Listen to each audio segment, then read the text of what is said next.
Makomet, good teacher, Mr. Makomet. Wema, King Nela.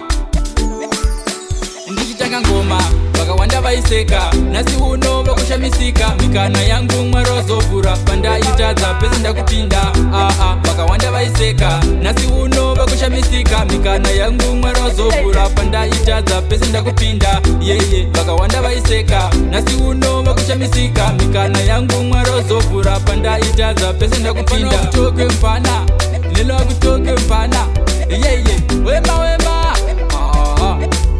Anishanise mushonga, ndo saka ndichigona. Vanotomaka chipo chedenga, chisati yeri muso wacharimwa. Uchavaona rogonetsana ngwese, toenda kwese kunyikawo dzose dziri mbiri. Topinda dzese kuDubai kana kurega imboita zvandakatumwa. Chipo ndakapiwa pandakazvaura, gombe rasimuka kubva muhuru. Vatochanisa mukana pana chekumirira, chadzo zvavo vachireurura. Ikangodaro yeshaonosunungura. Wema mfana. Ndichitanga ngoma, vakawanda vaiseka, nasi uno vakushamisika. Mikana yangu mwarozovhura, pandaitadza pese ndakupinda. Vakawanda vaiseka, nasi uno vakushamisika. Mikana yangu mwarozovhura, pandaitadza pese ndakupinda. Vakawanda vaiseka, nasi uno vakushamisika. Mikana yangu mwarozovhura, pandaitadza pese ndakupinda. Kutoke mpana, nilo kutoke mpana. Wema. Kuna mwari, ekudenga kuna mwari. Mpenyu wangu ndaisabata mari, vakazondipawo dzakanaka shamwari.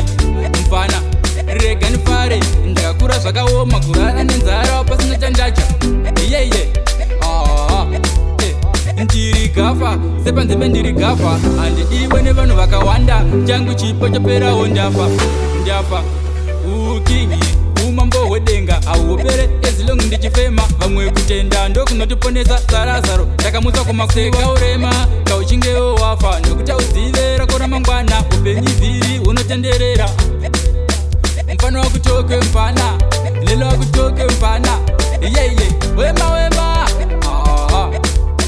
Ndichitanga ngoma, vakawanda vaiseka, nasi uno vakushamisika. Mikana yangu mwarozovhura, pandaitadza pese ndakupinda.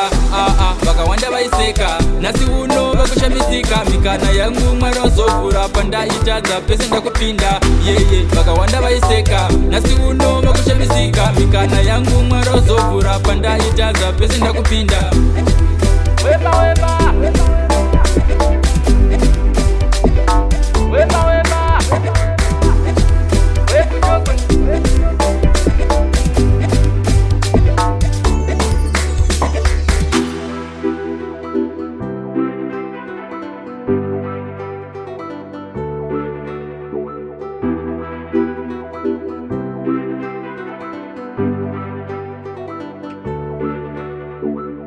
You know what?